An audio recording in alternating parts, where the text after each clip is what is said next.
Kali ini saya mau bagi 6 tips berdasarkan pengalaman saya buat teman-teman yang lagi belajar untuk mewarnai menggunakan pensil warna. Sebelum itu, intro dulu.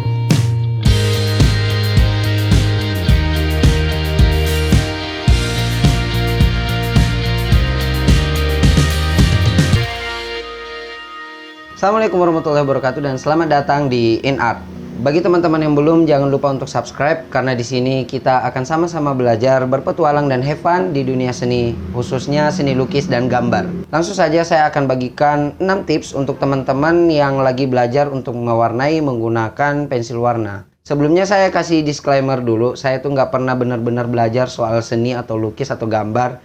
Saya hanya akan membagikan apa yang saya dapatkan, apa yang saya tahu secara otodidak berdasarkan pengalaman yang saya dapatkan. Tips yang pertama, pilih pensil warna terbaik yang kalian bisa beli. Untuk teman-teman yang mungkin sepupu satu kalinya Jokowi atau kerabat dekatnya Prabowo, mungkin kalian bisa beli Prismacolor. Itu harganya murah sih, cuman 3 juta.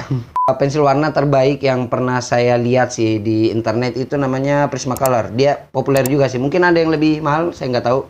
Tapi Prismacolor ini udah luar biasa bagus lah. Dia warnanya ada ratusan dan satu set itu ada yang harganya sampai sekitar 3 jutaan. Cuman ada juga sih yang 500.000. Tapi ya untuk pensil warna sih, apalagi untuk yang baru belajar kayak saya juga, kayaknya itu cukup mahal lah untuk dibeli. Tapi buat teman-teman yang mungkin seperti saya yang masih sering masukin air di botol shampoo yang udah hampir habis supaya masih bisa dipakai itu, nah, kalian bisa beli, tapi ini bukan berarti murahan ya. Harganya murah, tapi bisa menghasilkan hasil yang bagus. Kalian bisa beli Faber-Castell, dan saran saya ambil yang 48 warna.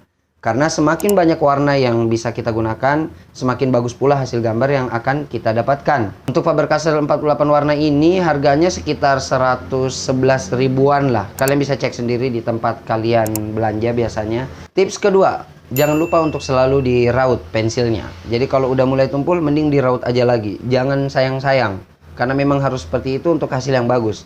Terutama untuk daerah yang detail. Kita harus bikin pensilnya setajam mungkin, supaya hasil warna yang dikeluarkan juga lebih bagus. Itu sih berdasarkan pengalaman saya ya. Jadi kalau udah agak tumpul, hasil warnanya itu biasanya kurang bagus dan kurang merata.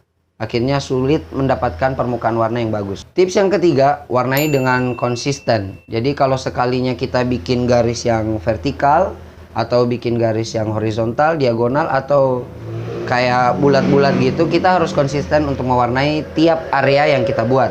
Bukan berarti satu warna itu semuanya harus horizontal atau vertikal untuk satu area aja. Jadi misalnya kita mewarnai bagian rambut, udah bikin garis yang vertikal atau horizontal, kita harus konsisten. Kecuali di bagian tertentu mungkin masih bisa berubah arahnya. Kecuali bagian-bagian tertentu kadang ya menyesuaikan. Tips yang keempat, pilih permukaan untuk mewarnai itu permukaan yang solid. Ya bisa di meja kayu, tapi lebih bagus lagi kalau dikasih alas mungkin kaca terus dijepit kertasnya, atau mungkin pakai papan ujian. Tapi jangan yang kayu karena biasanya itu kurang keras.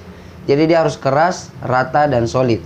Karena kalau permukaannya nggak rata atau nggak keras, itu bisa jadi kertasnya rusak. Kalau kertasnya rusak, nggak mungkin gambarnya bagus dong. Yang kelima, ini sih yang sering saya gunakan, yaitu pensil putih. Itu bisa digunakan untuk blend atau memperhalus warna yang sudah kita buat.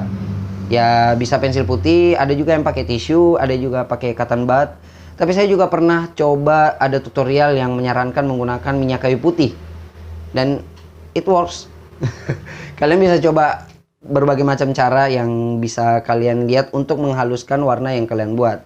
Jadi kalau misalnya kita mewarnai itu masih ada serbuk-serbuknya kelihatan, itu bisa dihaluskan sebenarnya. Itu dia 6 tips yang saya dapatkan berdasarkan pengalaman dan berdasarkan apa yang saya dapatkan di internet.